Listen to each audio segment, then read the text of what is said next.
Hello mga kaibigan, gusto mo ba magkaroon ng PhilHealth account online para mas mabilis at hassle-free ang pag-process ng benefits?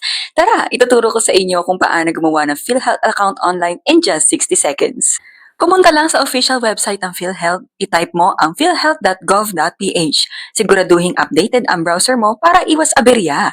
I-click ang online services at piliin ang PhilHealth member portal. Makikita mo ito sa homepage. Kung first time mo lang mag-sign up, i-click ang create account. Ilagay ang inyong PhilHealth number, email at birth date. Siguraduhin tama ang mga details.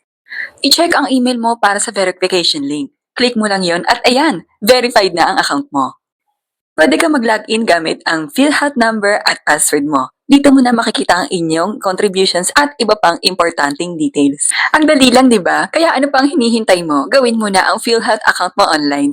Salamat sa panonood mga kaibigan. Don't forget to like, share, and follow for more helpful tips. Bye!